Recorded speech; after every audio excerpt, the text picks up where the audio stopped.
Congo Liziba TV, Congo Liziba TV. Pour plus d'actualité, abonnez-vous, abonnez-vous, abonnez-vous. Le frère Mike Kalambaye, Aza PD, il y a pasteur Moïse Mbi. Ngana Lobango, Mike Kalambaye c'est un sorcier. Oui, Mike Kalambaye Aza sorcier. Mike Kalambaye Aza homosexuel. Mike Kalambaye Abimarana Moïse Mbi. Je te dis, Ngana Za Moussa Nzambe. Bolanda Mike Kalambaye, Ogana mission na ye, Azo Lobango. Albi Ngana Moïse. Toye Banakala. Ngana, Fuga Nenga Lobango. Non, Aza sorcier. Mike Kalambaye, Ngana Moussa Nzambe. Mike Kalambaye na Moïse Mbi et Baza Bando. Donc, Pater a s'autoproclamé l'Internet. Donc, parce que pasteur. Mais Olandi Nakatinaye, les oracles de l'Éternel n'existent pas. Olandi Nakatinaye, injure facile. Olandi Nakatinaye, on découvre vraiment que non, c'est peut-être quelqu'un, a un souci à Oranaye. Nenga Ibanaka. Papa Roger, parlez un peu de papa, de pasteur Walesa, qui a dit que dans 2 ans, le président de la République, Mbissa Okufa, sera qui était alloué. Sera qui était dans 2 ans au Koufa. Est-ce que Makamboy, le président Kabila Zalaki, président Moutazaki, yo les gars la télévision, c'est Mobutu vient me chercher. Est-ce que Nakwa no rejoint mon sous ou bien parce que quelque part la liberté de l'expression devient la force, en même temps la faiblesse du président. C'est ça. Donc c'est pour dire, comme à sa membre, il y a un parti démocrate. Je dis en sens la liberté de l'expression. Mais attention, il ne faut pas confondre libertinage d'expression et la liberté d'expression. Parce que t'adresser à un chef d'État, est-ce que elle représente Mobutu, mon président Zaki Makassi, elle représente Kabila, mon président Zaki Makassi, apparemment elle reconnaît la Tshisekedi d'Indes Valère. Parce que c'est tout le monde qui se permet de lui dire des choses comme ça. Si mon peuple sur qui est invoqué mon nom, simili.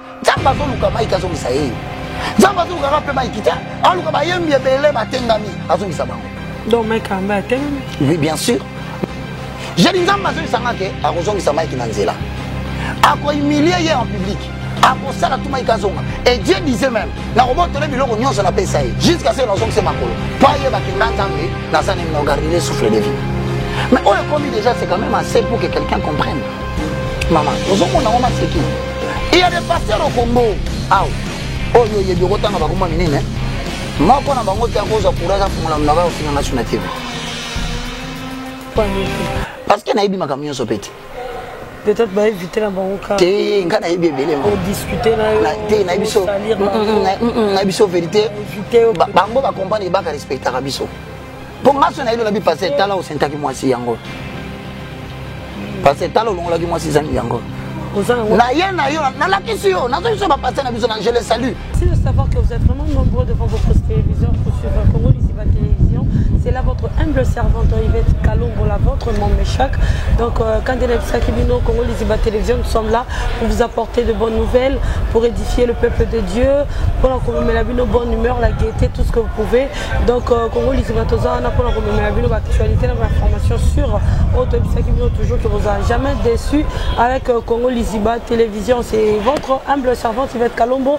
Nous avons invité avant la PCL Iloba. Je vais dire merci à Batuyon Sobalandara Bisso, na ba fan nyonso ya Congo Liziba Télévision, na ba abonné nyonso Congo Liziba Télévision. Donc je vous invite à vous abonner, vous s'abonner vraiment plus, vous s'abonner vraiment plus nombreux encore qu'avant. Donc toi vraiment la poste un bino, parce que quand vous vous abonnez, nyonso les canaux Congo Liziba Télévision vous a sonné, puis vous avez un téléphone na bino, na télévision na bino partout Bozali. Donc merci à vous, merci à tous les internautes, merci à tous ceux qui nous soutiennent de loin de près, spirituellement, financièrement. Donc nous sommes soutien Arabiso, vraiment merci à vous. Merci à maman Ruth Kauta, maman Ruth Kauta, hein, mon habilleuse de ce soir, maman Ruth Kauta. Donc merci beaucoup à maman. Donc ceux qui ont besoin de la bien, vous avez vraiment besoin de ta classe, contactez-moi. Bon, chez maman Ruth Kauta. Donc voilà. Merci à papa Roger. On dit ma invitation à Sam Konalelo. Donc je pars déjà signaler internaute sur Congo Liziba pour l'année l'autre na Yambelibino Papa Roger Baka. Na message Papa Roger Baka, mais c'est l'évangéliste Roger Baka et je dis déjà bonsoir. Bonsoir Papa Roger. Bonjour comme bonsoir. Maman Yvette Kalombo, que Dieu te bénisse. Amen. Un grand merci d'avoir encore pensé à moi pour que tu édifies encore le peuple de Dieu à travers Congo Liziba Télévision. Na pesi batunyo sombote, nkolo apambola bino. Comme tu as l'habitude à Koloba, c'est toujours avec humilité et simplicité que tu as autant côté devant le micro, Yabandeko, pour te répondre à la raison pour laquelle nous avons bengi biso. Alors c'est vraiment une joie abondante. Puissent beaucoup de gens trouver l'édification dans les Cambo Tokosala. Vraiment, nous avons pambola yo, apambola pe ba onyo so ba Rolanda biso. Vraiment, merci beaucoup, Papa Roger. Le mélo vraiment m'a sur le belé. Ton lukato et réponse parce que Balanzambe va vraiment causer là, ma réponse surtout. Nous avons vraiment un argument qui te quoi mal, moi édifier vraiment peuple de Dieu. Là il faut qu'on se le dise. Mais tout ça a une question. Oh, toi vraiment on a besoin de réponse pour te belé. Au bazar vraiment il y avait des gens Benga Kinga, il y avait des gens Komela Kinga parce que la publié qui ont déjà calé na Facebook là que non il y a Papa Roger batiki là ba suggestion na bango vraiment ba batiki là ba suggestion pena makambe belé Papa Roger avant to banda to mekano ko tuna yo évolution ma mbonzambe ndenge ozotambola ozomande. Bon, nous rendons gloire à Dieu parce que depuis un certain moment donné Jean chapitre 8 le verset 32 à l'obi, vous connaîtrez la vérité et la vérité vous affranchira. En réalité, tous autres traversées zone Mokoya épaisse ténèbres. Donc comme il attend de la fin. En fait, quand on dit toujours aux gens que temps de la fin, peut-être baraté bandaka quand et rosuka quand. Humanité et autres traversées 3 temps. Le temps du Père, le temps du Fils et le temps du Saint-Esprit. Mais le jour où Saint-Esprit a quitté la chambre haute, et c'est qui 120, c'est le début du temps de la fin. Il y a un moment où temps où traversé, il y a un 4e temps et ça 3e temps. Mais pour la bateau, il y a la Bible. Dans Matthieu chapitre 24, la Bible est intitulée le discours du temps de la fin. Eschatologie. Alors, tu comme un moment où la réalité est belle, où ils ont concerné l'église, où ils ont concerné la nation, où ils ont concerné l'église, nions ce côté en jeu. Alors, un mot prophétique, Bible lobby, lorsque vous allez commencer à voir ces choses, et levez votre tête car votre salut arrive. Alors, dans le Congo, la réalité est tellement ébellée, ça vaut la peine, toi, toujours pour sonner l'alarme. Oui, Papa Roger, but fait un sujet mission Papa Roger va tout pourquoi on s'acharne plus na pasteur Moïse Mbiye alors que le pasteur basé belé mais au betara c'était mingi na pasteur Moïse papa. Je bénis le nom de l'Éternel. C'est un problème tout n'a appelé moi et belé partout au Tamboulaka. En effet, les gens ne comprennent pas. Premièrement, dans l'histoire, il y a promotion musicale. En République démocratique du Congo. Humblement parlant, sans fausse modestie, Roger Baka et Sika Tozo tourné à. Na travaillé na promotion, na travaillé na visibilité, na travaillé na management, na travaillé na maître de cérémonie. Yandeko Moïse Mbiye. Yandeko Mike Kalambay, Yandeko Lombongo, Yandeko Deningonde, Patrice Moubiaï. Donc, tout ce monde-là, nous avons travaillé. En fait, c'est quoi la promotion? La promotion consiste à faire véhiculer un message biblique au travers d'un moment où on va comprendre qu'il y a un côté. Mais vous avez accès à tout, bon, tu as le côté positif. Tu travailles aussi ici. Mais à un moment donné, il s'est fait que anti-valeur et kotaki makasi dans le domaine de la musique. En réalité, sur aucun psaume chapitre 33, le verset 1, Bible lobby boye. La louange si aux hommes droits. Mais on va place vrai problème les années. Vrai problème les à un point où au moment où on a continué dans le studio. Album est à yo. Tant on a commandé mbonaye. Ezaya yé, ezaya mututé. Mais le jour où à Silici, à Sali DVD, à Pessi Batou, Ezali Soussou ya yote. Alors, généralement, au Congo, tout ça a facilement différence entre l'œuvre de la personne et la personne. Donc, c'est-à-dire qu'il est difficile, notamment, il faut tourner mission Boye, Nalibanda, Alinga continue à jouer au Lokola, Moutaza journaliste. Alors que tant qu'on vend que le journaliste au Lobaki, mais tant qu'on bimi banda, c'est journaliste comme Moutumoko Azatiki Moussala banda. Alors au Congo maintenant, quand tu prends l'œuvre de quelqu'un, je peux t'informer, il n'y a pas seulement que le frère Moïse, il y a aussi même la sœur Laure. Tout personnellement, le seul, je dois le dire, avant de Roger Lobaki, Roger a commenté qui sur telle chose. À Bengité, à Tunité, c'est Mike Kalambay. Et pourtant, Mike Kalambay n'a tellement lié Mingi. Pourquoi? Puisque Mike, c'est pour moi un frère. Mike, c'est pour moi quelqu'un qui, c'est-à-dire que Tobandine n'a pas si. C'est quelqu'un qui, lorsque moi aussi j'étais en difficulté, il pouvait prendre son argent, il me donne. Mike pouvait quitter partout, à être dans Nagounanga, vendu au lait, au bimi. Mais quand j'ai commencé à constater que Ndeko, c'est vrai, quand on était au matin, on a l'habitude peut-être de critiquer. On va critiquer Moutou. Alors généralement, moi je prends l'œuvre. Alors la théorie du consommateur, ça n'engage pas l'individu, ça engage l'œuvre. Alors quand on reçoit l'œuvre dans le lobby, en fait le vrai problème est quand. Le vrai problème, c'est la traçabilité du Cambouana. Jour où il y a un monsieur, comme on a dit, Georges Nama. Il n'y a pas de dénonce aux États-Unis. Abimisa Ali Kambouya, album, il y a Ndeko Moïse. Vraiment fustigé, ma Kambouya, belé. Malheureusement, na Congo va ébiéter. Alors, il y a digital. Je salue notre Ndeko Pero. Alors, nos frères Roger vient un peu. C'est l'émission Moko sur ce qui concerne Makambouya Gégé. Eh bien, bon, Gégé, je vais acheter l'album.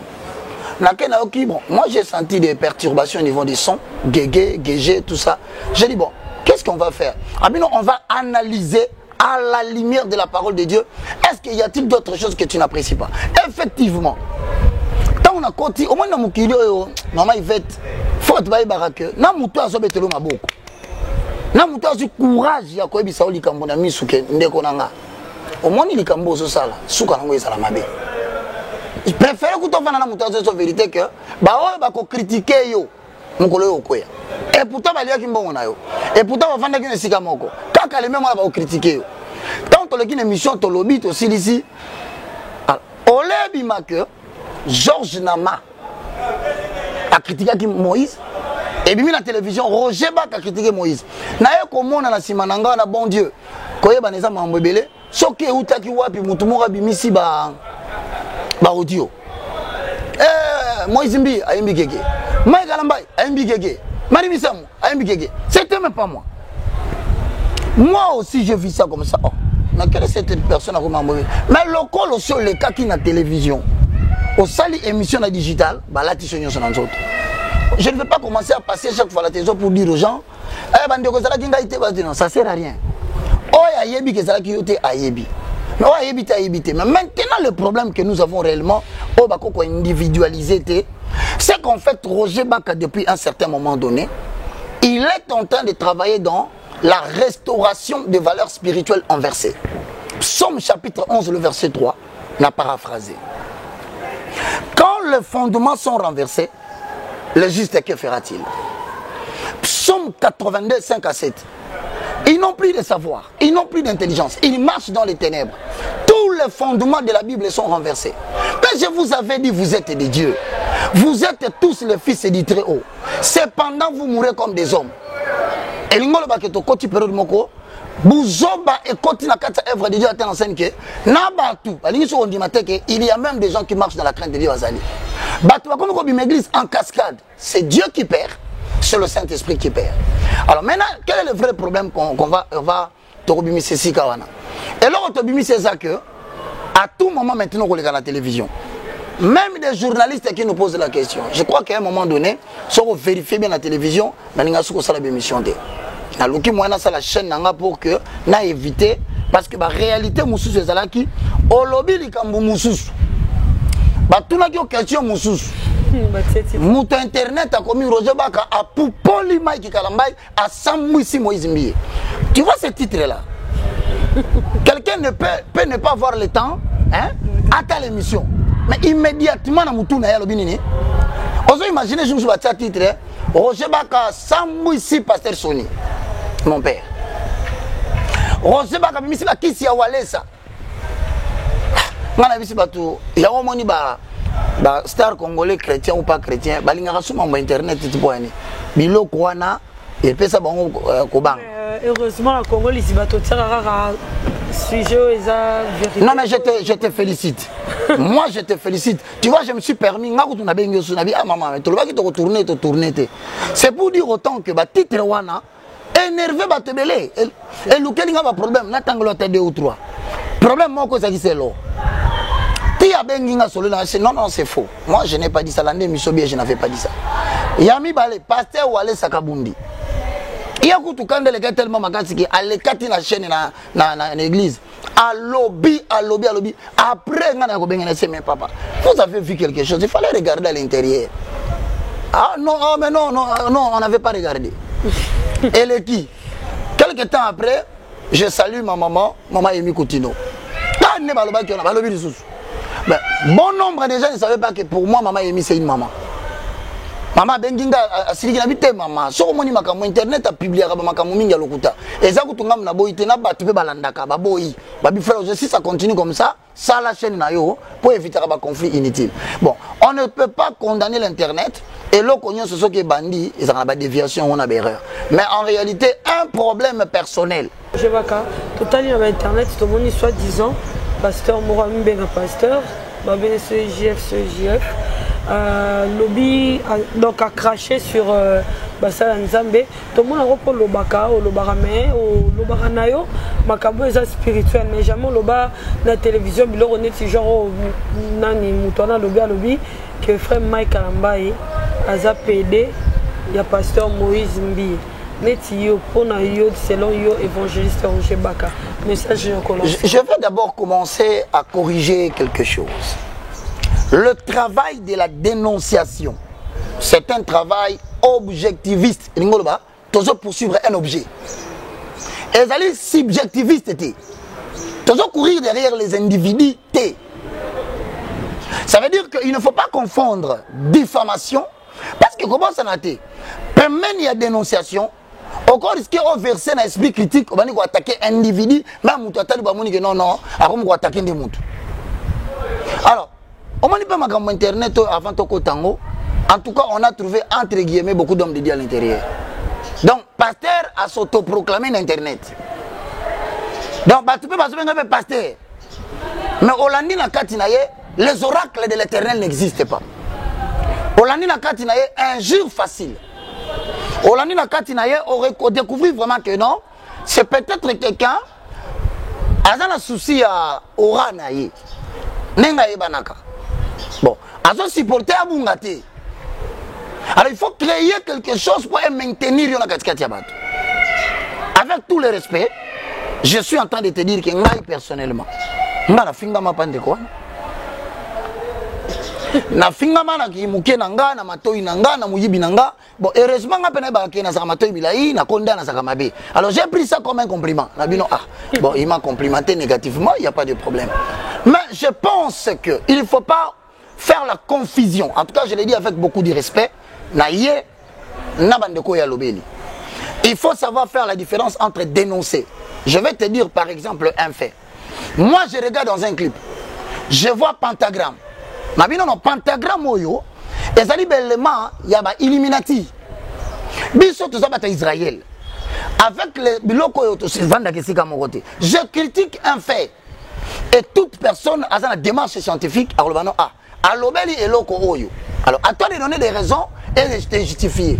Mais moi j'ai prévenu que loko za bisote. Mais aller jusqu'à dire Mutoyo aza PD. Tu sais c'est parce que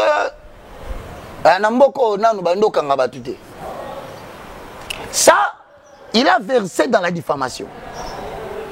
Tu as versé dans la diffamation dans quel sens? Dans le sens où, maman, ma camion sur la mandat koloba. Depuis la mandat koloba dénonciation nanga. Nazana batu ba vanda kabazoluka, place nini na dévié. Pour pas traduire en justice parce que je ne suis pas au-dessus de la loi. Mais si on moniteur continue de l'autre zolo bakaka, c'est parce qu'on a quand même des conseils juridiques qui te disent attention, jusque-là, au niveau côté de Kambaboué. Donc, Naï n'a qu'à présenter d'abord, sincèrement parlant, bah, excuse, na compte yabiso basé na Zambé, na Malubawana, il y a quoi aller jusqu'à dire ça. Je pense, une certaine période, Moutoumou à Télémaka, il avait fait la même chose. Balobi, oh, l'ingi basala yote. Kosa la pe baningate. Ngai na lobaka ke bato atei contenu à matière na bino za lokuta. Eza mabe, eza mensonge. Voilà ce que la Bible dit. De la même façon mukolo ngai pe na kozwa Bible. Na manipuler yango mabe. Bato ba kozwa kaka Bible moko wana, ba bisanga baka. Yo pe banda ko pekisa makambo boye. Regarde ce que tu as fait. Donc, c'est en même temps une prédication, mais en même temps une interpellation pour soi-même. Mais hier ne kona biso wana mukolo balobaka ma mwasi na TV mukolo balobaka likambo ya mwasi ya mutu mususu banda kosola na ye. Je crois qu'il est passé à la télé pour dire tolobaka biso na biso mais botika mwasi nanga. Donc c'est pour dire que eloko yozo sala bato mona mabete tala tango bazongi seli oyo kango ndenge nini. C'est la raison pour laquelle je profite ici pour dire vague ya ba dénonciation botiebele. Mais attention, il faut faire la différence entre dénoncer un fait, dénoncer un antivaleur comportemental, dénoncer et surtout au côté de l'Ikamboyo, ce qui va bien de la justice. Balobi présenter biso va faire que Aza PD. C'est-à-dire à ce moment-là, on l'a que ça photo ni. Donc c'est pour dire, n'oubliez pas, toujours poursuivre objet. Toujours poursuivre batouté. Ngane na vanda, ils ont battu benga ba ebisengai. Yango yo Roger ba kolo ba kaka. Mais on attaque passer wale santé na bidon. Maintenant je vais faire une émission parce que vous m'avez envoyé. Est na kosala sumu sai na Nzambe, so na ko mosala likambu parce que batu batindinga na loba. Ou attention, il y a aussi ça il faut pas l'oublier. Dans le domaine internet, et ça na batu ba ebi quels sont les individus qui incarnent l'audimat. Une fois na lobi likambu na ye batu balandangi bele. Moi, je suis toutes mes émissions. Je suis toujours dans. Il est écrit dans la parole de Dieu. Audience nanga, succès à Madame Nalobaka. Écoute Yabatou, et ça focalisé parce que frère Roger a justifié à Makamounion sans la Katiabi, il y a Bible. Oui, papa Roger, mais parlons un peu de papa Walesa. Parce que papa Roger, c'est un évangéliste. Hein? C'est un petit qui a. Ah ouais, tu as raison. Tu as raison. Oui, papa Roger, parlons un peu de papa, de pasteur Walesa, qui a dit que dans 2 ans, le président de la République, Mbissor Okufa, sera qui était alloué. Sera qui était dans 2 ans Okufa. Pour toi, bon, tu sais, la Bible dit dans le livre de Job, chapitre 33, le verset 14 au verset 18, cependant, l'Éternel parle tantôt d'une manière, tantôt d'une autre, mais on n'y prend point garde. Il parle par des visions, par des songes. Lorsque les hommes sont plongés dans un profond sommeil, il place les sceaux à son instruction. Donc, c'est Ndamba Lobakanaye. Ézéchiel 33, 1 jusqu'à 4. Alors, ceux qui n'ont pas de pour établir un sentinelle. Et que à mon image, alerter alerter peuple. Ceux qui peuple yoki et prendre garde. Mabe wane koyate, bokobi ki sabo mo yabatu wana. Mais ceux qui a lobby, et que batu ba yokite. Et comme il y a un qui est commis, mabe wana. Et quoi la batu po ba wana komi kanda nzambe ko kitali kolona epo avertisa qui peuple était. Mais maintenant je pose une question. Moi je pense na début année si on continue avec mission ngebele na lobaki que nzambe a pesi biso, je crois c'est sur Congo pour moi avec Joe Matopé que je salue. Alobi frère Roger ne on somona makambo zo koma na mboka na binzamba pesi biso 5 messages to adressant sagement intelligemment. Mais pourquoi je rentre dans les Cambolo Bisenga? Je pense que le président de la République, en dehors de toute considération politicienne, Ils sont opposants. Ils sont la Moukate, tout ça, il y a FCCT, tout ça, il y a IDPCT, tout ça, un homme de Dieu n'a pas de coloration politique. Quand Dieu lui dit, il dit. Mais la façon, comme la Tshisekedi dit, Ah, ça. parce que comment tu peux te permettre de passer à la télévision et de citer le nom de quelqu'un? Citer. Est-ce que Makamboyo, le président Kabila Zalaki? Attends, Mobutu Azaki. Président Mobutu Azaki, yo les gars la télévision, c'est Mobutu vient me chercher. Est-ce que Nakwa no Rozonga Suna Poko? Ou bien parce que, quelque part, la liberté de l'expression devient la force, en même temps, la faiblesse du président. C'est ça. Donc c'est pour dire, comme à sa membre, il y a un parti démocrate, je dis en sens, la liberté de l'expression. Mais attention, il ne faut pas confondre libertinage d'expression et la liberté d'expression.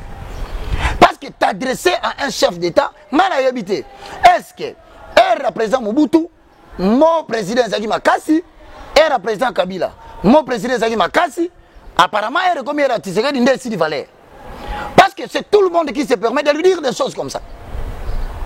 Non, attention. Même si c'était Fayoulou qui devait être président, même si ça pouvait être qui que ce soit, nous devons avoir la considération de la fonction président de la République. C'est ça. C'est quand même une haute autorité de la nation qui nous représente ailleurs. Je dis bien en dehors de toute considération politique. Oh non, bah Ibaki, oh Tezaki était. Moi je ne suis pas là-bas. Moi je parle de la fonction. Alors je pense que le pasteur, un tel propos doit être suivi de près. Non seulement parce que nous allons prévenir aussi, mais aussi, problème est aligné, fonté, forme et zui. Président Lukanga Nandako. Chacun mon été. S'il advenait que le président Koufité dans 2 ans. Parce que 2 ans est retombé en 2021. Ce qui est le président Sakaka vivant. Qu'est-ce qu'on doit faire du pasteur? Point d'interrogation. 2. Est-ce que si vraiment c'était le président Kabila qui est le président donc c'est-à-dire à cette époque-là, tout le monde savait que JR va quitter Nandaku.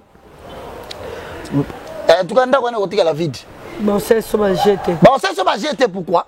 Parce que quelque part, on s'adressait avec manque de considération. Mais pourquoi est-ce que Félix, le président, moi ça m'étonne, hein? Et quelque part, j'ai dit qu'il y a un certain manque de respect. Vis-à-vis de la nation, pas vis-à-vis du président. Je ne refuse pas, il y a une façon de parler. Mais je peux te l'autre qui m'a camboté. Na loti makam na lota kasi na loti na lobaka na TV sale maka na lobi na mona ki boye na kova na no bona bi mama tozonga ina ne des ans plus tôt na bande so que tala mbula te na lobaki boye le jour où je suis en train de dire que Moussa Nzamba okufa na limité moi j'ai pas cité les noms. C'était dans mon émission. C'était dans ton émission. Na bi que tozo kufa la Moussa Nzamba mo na limité entre première na 17e eri Zamba zo senga mino sambela net siko na lobaki na sengi bandeko ya fait pas contre Nzambe malamu ba bazo diriger église wana Zamba lobi akosili sabino oh non ça confond la kitu wana akolongola e tant que boko pesa molimo ne kimete sikazali et vous savez ce que vous avez fait na lobi na bandeko na biso ya armée de victoire bon prier mutu mo aninga sala voyage ya mobemba molai kuna na sima nango e kozala désordre makasi la main dans le cœur et je le dis avec respect mais na mungana tongo pasteur a lobby que Félix a Lukaï. Tu sais, moi, je suis désolé. Désolé pourquoi? Parce que j'estime que on manque beaucoup de respect à la présidente. J'estime. En tout cas, nous avons répété le coup. En dehors de considérations politiciennes. Martin Fayoul, Félix, mais au moins, nous avons un minimum de respect qu'on doit à un chef de l'État. C'est ça. Dernièrement, Limbisanga, j'avais grondé mon frère Mike. Maman Denise est un concert. Humilité oblige. Il n'y a pas commis ça ensemble. Au habitant du président Kabila père a comme président. Bana ba sala kanzembo. Ba mitse mukili. Mais oyo siko bo monelo ko changer comme ya nzambe ba yembi. Et là ici quelque part, il y a une certaine considération de Dieu. Bon, tant de comment il y a ça comme nalito, il y a la tunica muto. Ah, ndeko nanga. Ce que c'est là qui maman Olive que je salue. On nga ba ça comme nalito bibi parce qu'il y a mubimba. Donc, apparemment pour Nabino, maman Denise na président Félix, hein, bango ba mukie. Donc présidence na bango za mukie qui a battu kala. Non non. Et donc je reviens. Il y a mon comme ça na web sur le maman. Faut ça la très attention. Na vandino awa obi papa Roger ngala benyo maman. Mais une fois on me dit que maman Yvette Azali moi si à président. Même en public avant d'approcher yo. Yonne muto ko fongolela ngaporta ko ya. Soit ko tia boye ngala bi ah maman bina yambaye ayina yambio. Devant l'autorité politique, il y a pas azam wana te, azam maman na yote, azam même pasteur quand il se tient devant la chaire. Même moi si na pas ko senga clé ya fatin da protocole. Donc ça veut dire que il y a un préalable, il faut pas respecter yango, baso respecter. Alors je répète encore une fois pour dire, le l'honneur to vandia. Mes amis, est-ce la diaspora? Est-ce la Congo? Bolingate église est versée dans l'opposition, il y a un tribalisme. Kaboli poto na ndenga kosakanate à telle enseigne que ceux qui ne s'identifient pas dans le pouvoir, il y a président Félix. Mais je te dis, aux Hollandais insulte botel lobby oh. Babebani. Au moins il y a si ka faiblesse, il y a diaspora outil. Oh diaspora aux homona. Basalo ko la tribu ya Lévi.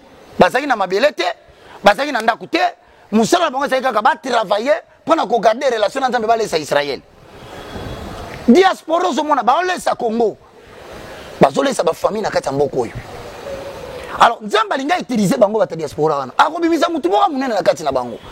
Un jour vous apprendrez, tous à la vivante, tous à la vivante. Une personne de la diaspora dirigera ce pays. Ah bon? Oui, je te l'ai dit, je suis devant la télévision. Parmi toutes les personnes, au moins de Tofani Noboue. Bon, moi je salue tout le monde, mais je pense que na bande konyon so tangi bakombo so bokechu. Soki bokechu na pesi mbote, soki pe Chatumba. Na pesi mbote. Mais je pense que tu peux parler à quelqu'un sans l'insulter.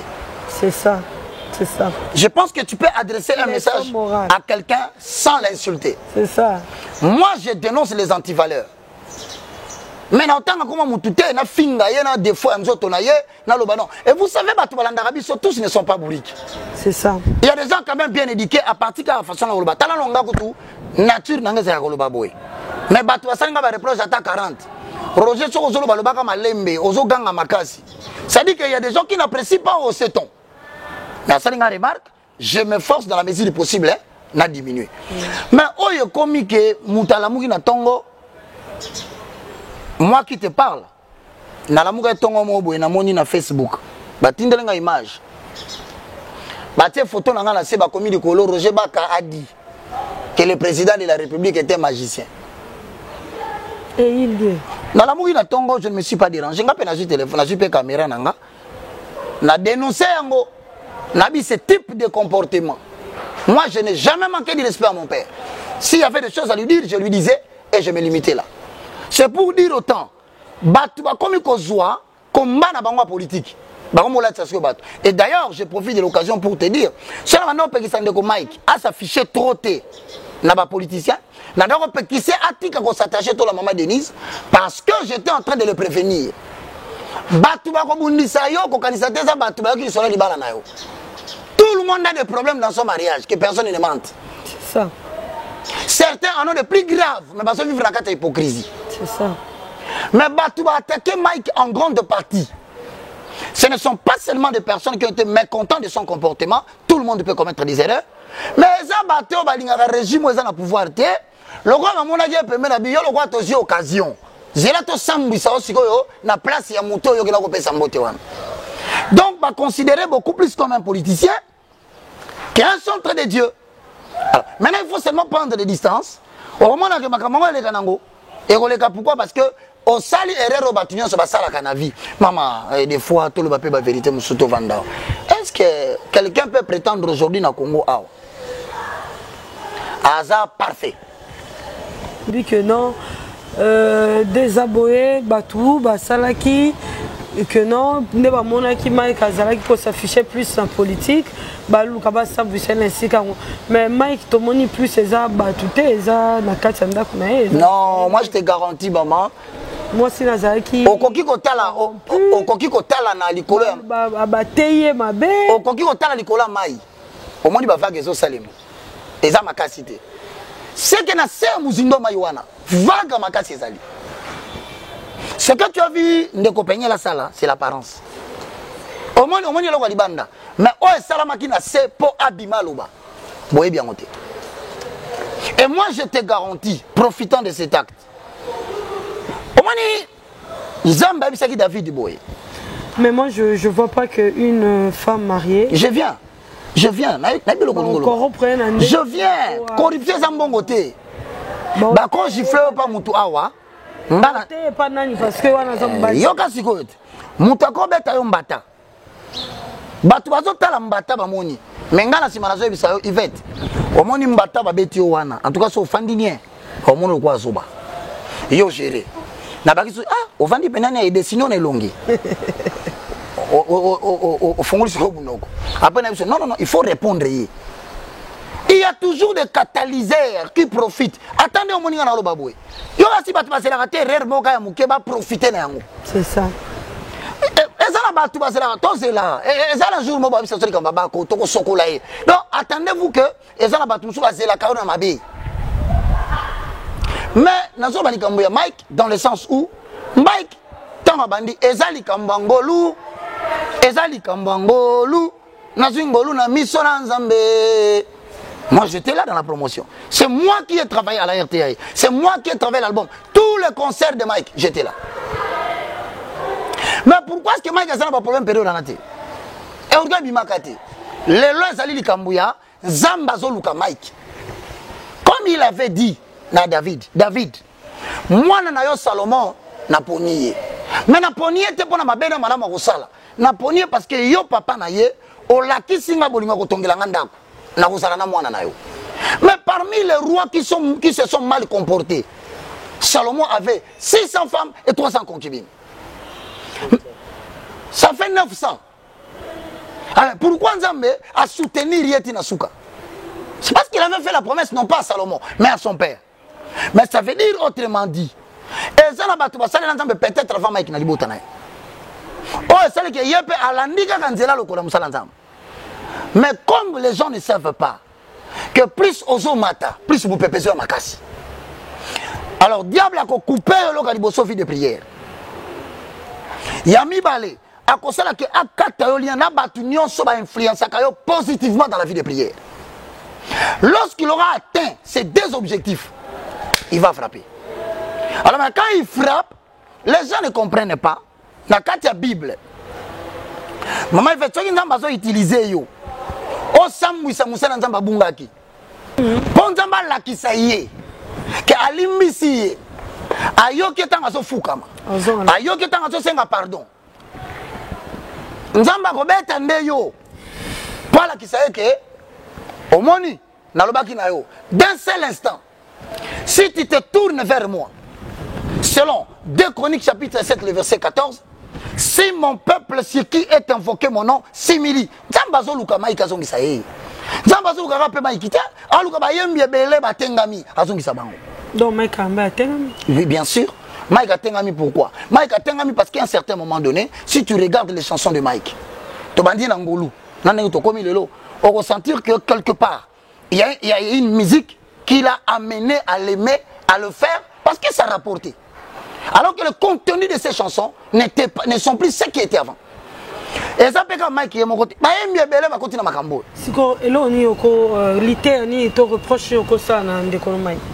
La première des choses, si on a la télé, la TV, Mike, maman de Tofandi no boy. Nako bandolo Makamba Mike, bandalo ti lobby. Au moins, c'est à mon côté. Je prends ma main. Je ne sais pas s'il a changé. Au moins, Mike, à la TV, à lobby la frère Jemabé. Il sait ce que c'est son frère. Alors, même commentaire, mon père le connaît, ma mère le connaît, ma famille le connaît. Ah oui, c'est vrai. Alors, donc, c'est avec tristesse, avec larmes aux yeux, je ne peux pas vouloir voir Mike se perdre. Mais papa Roger. Alors, il y a prière. Il y a de la bonne aïe. tolobeli ye togangeli ye nzambe pe abeti. Ce qui est arrivé ici, je l'ai dit na mesa ya Tani ya Mabedi en passant. J'ai dit nzambe azo isanga ke akozongisa Mike na nzela. Ako humilier ye en public. Ako sala tout Mike azonga. Et Dieu disait même na robotole biloko nyonso na pesa ye jusqu'à ce nazongisa makolo. Pa ye bakenga nzambe na zana na garder le souffle de vie. Mais oyo komi déjà c'est quand même assez pour que quelqu'un comprenne. Maman, ozomona mama c'est qui? Internet, Instagram, YouTube. Moi si na yo abimi na TV a salir yo à tel point que abimi si na biloko ba toye ba quitter. Première leçon que je donne aux hommes de Dieu. C'est vous qui êtes des stars. C'est vous qui êtes des serviteurs de Dieu, pas vos femmes. C'est ça. Mon peuple est comme tangana supporter. Moi si na ngako kamote. Lorsque osale nzambe na hauteur mo kalikolo, Satan zo luka sikani na kokota pa yo ki se personne kaka et sika wana tombo maki. Arrêtez de présenter vos femmes à la télévision. Allez mon autre salle nzambe. Na mona na moi si na TV. C'est ça, c'est ça. Otika ba photo le bokangi ba photo, o moni rene vachia. Et si na zo sukisa. Roi tombola ya to suka ki wapi. Likola bote na ye amakaka roi respect. Bima na TV sala musala nzambe. Bomba bana na bomba mwasi na bomba famille na yo. Osa qu'on s'exposer tout moment na mwasi na bana or le diable sait que mwasi na yo ana makasi osa na ngote. On a vécu ça avec Matou Samuel Le bazonga nat mais frère Matou Samuel succès api c'est moi si na koza na courage le long de to better so ba ko isai aboma musala nzambe ezara nengo na te to komi na wa frère Mike. Alors je dis à ceux qui sont restés sur Instagram, je dis à ceux qui sont restés sur YouTube na Cameroun, arrêtez ça, ça n'a pas de place dans l'œuvre de Dieu. Dieu veut que toi, tu le serves. Mais cache ta famille parce qu'il va se louer bango. Bon, quand ta maman peignait dans le bas d'abord, il y a deux faits.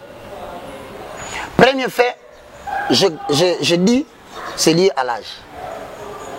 Quelque part, immaturité. Et continue dans mon tour, à Salalikambo. Mais 5 ans, 7 ans plus tard, il y a un mot comme Tassagli Kambouana, abandi qu'on regrettait et l'on ne tinenga la salaboye. Et ça, bon, moi. De deux, manque d'encadrement autour de Yamoutou. Parce que, tala maman, il y a un pasteur dans Moko, il y a des dégâts, il y a des chasses. Au moins, moi, si il y a un téléma loba. Pour tout ça, il y a loba, maman, il y a maman, tala le coup église. Tala le coup église, bâton, ça va au wapi. C'est pour dire que, maman, il va être chrétien. Être à côté d'un homme de Dieu, je le dis, mais un homme de Dieu appelé, ce n'est pas une chance. Ce n'est pas une faveur. Ce n'est pas un privilège, c'est un appel.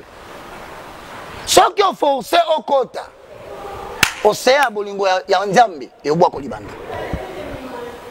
Il y a des hommes de Dieu qui se sont mariés, n'a battu, il ne fallait pas. Il y a aussi des centres, même la Zambie. Papa Roger, c'était pour toi.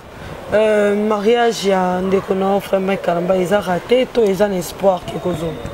Non, moi, en tout cas, humblement parlant, je peux te dire que Mambaliba a des fois, place problème où tu es là, et ça, moi, c'est un bon débat. Oh, on dit que Mike a cause à la salle qui en excès. Oh, mais moi, c'est le cigar en Ghana auto-évité. Sans encourager le fait que les gars aient un Instagram à l'Obaki. Mais nous prenons le fait dans le sens de la compréhension et cause à la récidive et les kaki. Moi, si, à quitter, à bimi à lobby. Tu as encouragé Kolbanete. Et tu justifié Kolbana par le fait qu'à Koka qui sont supportés. À part ça, côté irrévocable, et ça que je regarde un peu Neko Mike, si je peux me permettre, Neko Nanga Maman Pegnel. Bon, au niveau de Koméli, rien n'est impossible à Dieu. Mais au niveau de Koméli, je pense que Bavanda Kimia. Pegnel a le sous-souté, Mike Pé a le sous-souté. Bavanda Kimia Batika. Parce que mon internet, ils ont le mot de gravité. Et loko yo sali, so que ça solo nzamba opinirio. Et loko yo salité, so que ça solo te ataba tu ba telemi 1000, nzamba ko justifier yo. Yo zalande ya so. Yo lukande ozala muto zo sala makambo ya so ya solo. Yango to bakana ningala ba ko sela yo likambo. Mais ba kutona likambo wana te. Lelo ba sena nzambe nyonso ba komi na ko banga pona réputation. Musana nzamba banga pona réputation ta. Musana nzamba banga kande nzambe. Fredin Tsoki. Oh non, bah on s'en te. Et bon, on se va coucher là, tu vas jipa mikuse, on se tait à bango parce que couti bango dengoana. Oh non, on banga bango, oh, on se banga, mais bango va bikandenge, ni. Alors, le commis plus réputation que la crainte. Non, tobanga kande nzambe, tobanga kabatuté. Et ça la paix que bassin nzambe belé bazo commencer quoi hypocrite. Ah. On banga plus réputation. Voilà. Or ko kota la kata hypocrisie. On ne sait pas comme na butu. Mais pas plus tard que hier, limisa na biso vérité. Il y a des pasteurs au Congo. Awa. Oh yo yebi ko tanga ba ko minene. Moko na bango te akoza courage afungula mnoga ofinga suna TV. Parce que na yebi makamio sopete. Peut-être va éviter la banque. Pour discuter là. Na biso vérité. Bango va comprendre ba respecter biso. Pour nga sona ilo na bi passer tala au sentaki mwasi yango. Passer tala longola ki mwasi zami yango. Na ye na yo na la question na zo ba passer na biso na je le salue. Pour moi na sana problème na bango te. Moi na ya batu. Aya singa ke no tala passer sala kinga boy. Papa Roger, si nous allons lire mais vous aimez moi longola personne na boko. Tango zo longola zemi eza na mutu amoni. Na yo pe oyaki. Lelo ki chasa lelo olobi likambuke kene ko mona docteur tel ba enregistrer. Ba suivant ba lakisi. Donc si on ngol bani na sala ki bongo poani. Pona na ba pasteur tozanga bango botika ko introduire ba peuple bino en erreur. Les païens n'ont pas besoin de notre onction. Ils ont besoin de notre caractère. Nous pagons dans la poste mon nombre bateaux de nete azota la comportement na kati na bango zalaka ndenge il faut pas couper le makambo bango basalaka. Finalement, quelle est ton éthique en tant que pasteur? Quel exemple tu donnes? Aux agents ya bateau la Matthieu 23, boyo ka makamna zoloba, mais bo salonga na zo salate. Yango moni to koma na point que ba passer moi ba finga suba ke zate, ba comprendre que baka ayebi makamna biso ebele. Mais yalo ba kaneka contenu ya Bible makam to zoloba. Évangéliste Roger, bon ce to la mki mo ko suwe to la mka na tango pouf. Évangéliste Roger peut assenté toi tenga. Ce qui veut dire que Roger Baka n'est pas parfait. Encore une fois, Matthieu Lobiboye, ne jugez point, afin que vous ne soyez pas. Donc, nous avons pensé que nous avons boye. Mukolo yanga koya. Ngape ba ko shishenga. Mais na shiba ngala shaki mutute pona bomaye. Bango pe ba shishenga pona bomangati bala kisinga kaka. Ozaki koloba. Iyo pe lelo suki wapi? Songela nzambe. Siko courage wana nde ya mutu koloba ke bolimbisanga na songela nzambe. Ezelo ko sataka na musala nzambe po asongela musala nzambe te. Et c'est bolimbisi ba otsenga bolimbisi na ba tout otsenga bolimbisi. Si. La plus grande erreur qu'un homme de Dieu peut commettre, c'est de profaner le nom de Dieu en public. Puisque nzamba tomboli yote. Batu ba yebi ba kiote lelo ko mola ozo représenter nzambe na katikati na bato. Yo fingisi nzambe na miso na bato. Sois courage les gars na TV bisa bato na sengi bino pardon. Voilà, c'était là évangéliste Roger Baka. On a profité de l'occasion na bisa bato que non. Moi j'avais adressé le message à Mike Kalambay, j'avais dit frère tika koloba. Oui, salami erreur et mais pena lobate. Allo ba pété. Na profité pe na bisa pe maman Penyel. Oui, mobali na ko mone Mike Kalambay. Mais mutazaki ko salela nzambe wa koti na kati erreur. Comme on a frère Mike Kalambay. Au quoi bon Mike? Mais au mon frère te pour ça qu'ils n'ont pas décidé à continuer à y. Nous t'avons bon et ça m'a quand même na TVT. À ceux qui sont mécontents, oui, bah on a raison parce que quelque part tous ont incarné présence en nzambe faut refléter un peu na misala na biso. Ne crois pas parce que to ba makambo ke batu suba ba santo. C'est peut-être parce que Dieu nous couvre aussi. Parce que toujours continuer qu'on s'efforcer, tout ça les laïe na mawana à couvrir ba faute na biso. Et donc maman Penyel, je te salue. Puisse Dieu te bénir, s'il te plaît, maman, qu'on continue. Au moment évangéliste, Roger Baka le moindre de tous, Yamoukia Bassana Zamenyos. A Seigneur, pardon, Tikanan. Tovanda Kimia, ba famille, ba Koutana. C'est ça la procédure. Ba solo là. Oh, bah, comment la conclusion, on va retrouver. Mais pour Nangaï, ça va continuer. Tout va continuer, ils se sont donné un coup grave. Coup on est à coup très grave. Et Nzambe Kakanda Yebi. Comment il peut réparer une telle chose? Voilà pourquoi je profite de l'occasion pour nous remercier bande nyonso kola pambola bino na biso ba katolobaka tout ça ba parfait. Toi banzambe pété, to l'équipe va ninga de côté. Ezaka ka mandat, charge moko difficile, on va confier biso. Nous allons prier pour le bien-aimé, to prier pour notre sœur en même temps, je profite de l'occasion ce qui réellement pasteur Lobaki qui est président de Lukaïna Ndako ou bien l'église il doit passer à la télévision pour présenter des excuses. Parce que le président a sa camarade Yamoutoute. Moi, si le président a sa camarade Yamoutoute. Na sengi na bango, président na maman, ce balandi, par exemple, l'émission, essayez un peu de vous éloigner des amis et famille. Ce sont les premiers qui montrent aux autres comment se comporter envers vous. Si vous tombez ami, zoa écart na votre famille. Parce que batu bagoya bagolanda comportement ya votre famille. Si vous venez na mutu moko, ndeta ya kuti ozo benga papa Roger, orobinanga baka. Hier le roi amoni benga baka. Hier pas benga nani baka parce que yo la kisi. Je crois qu'il y a un entourage on a pembe na mokonzi. On va se refléter crainte wana te. Ya komona ke ndeko na biso komi mokonzi. Traitement wana nde peut-être ba message c'est un message na muto omone su mukonzi comme tel. C'est bien comment que mukonzi ala comme mukonzi te mais mukola construire babeto fimbo. Ce jour-là tu comprendras que sa parole est une autorité. D'accord, merci beaucoup papa Roger Baka. Merci on dit l'invitation à biso quand même quelques mots de la fin pour comment chuter un peu déjà. J'ai béni le Seigneur parce que je suis en train de regarder la télévision, j'ai dit pour tout esprit averti et pour toute âme non naïve, l'avenir du Congo présente des incertitudes. Beaucoup d'incertitudes parce que je suis en train de réaliser que dans les jours qui viennent, si l'Église ne veut pas s'impliquer, pour te bon de la bonne mboka, 5 ans au Kansane te roleka, et ça 5 ans président, et ça 5 ans à Bisso. Il y a Bisso de roleka pamba. Donc l'Église doit se sensibiliser pour dire ce qu'on a vu et que faire pour prier. J'encourage les pasteurs dans la mesure où sont Jamona qui est solo mais fort mazu et zamabe.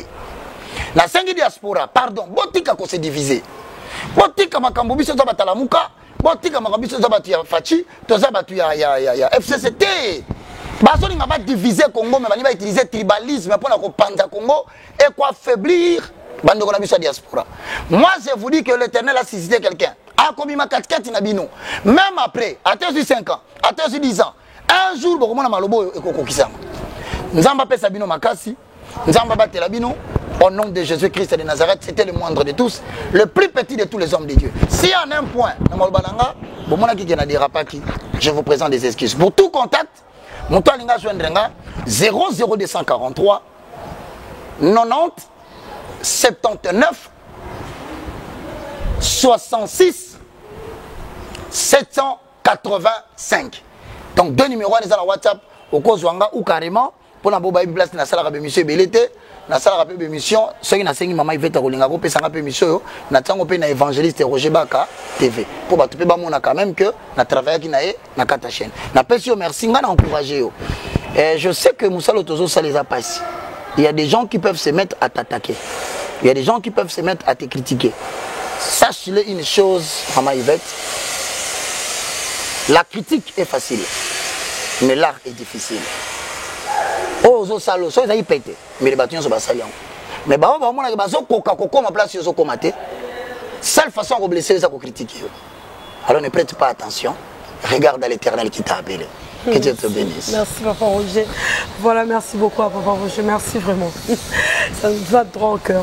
Merci. Merci à Balandino sur Congo Liziba Télévision. Vous avez vraiment belé à quoi s'abonner. En plus, à quoi partager l'émission Abisso. Tu as remis déjà dans ce cas-là. Je dis bonjour à Leketchou Panda, mon collabo privé. Manager Kevin Panda Leketchou et Angaya Kati. Je dis bonjour à Karine Mokondi la Baronne.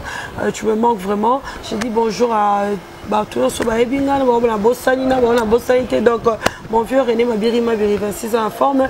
J'aime pas vraiment au voir belé avant le roi et même si la gueule ben voilà le roi Bolinga on la pesi binoka bambote partout boza bato Bolinga en tout cas vraiment bambote un bino. Merci beaucoup à maman Ruth Kauta dans ce moment Yvette à Romola Taboulet maman Ruth habilleuse dans la mikolo donc maman Ruth Kauta abi fona la tanga na madame il faut la le roi madame bon na qui madame Ango vraiment on a Rosalana prochainement vous êtes toujours connecté na Congo Liziba Télévision Burlanda émission vous sous-faisez belé vraiment je vous dis déjà merci là je vous retrouve prochainement au revoir. Au revoir. Congo Liziba TV, Congo Liziba TV. Pour plus d'actualité, abonnez-vous.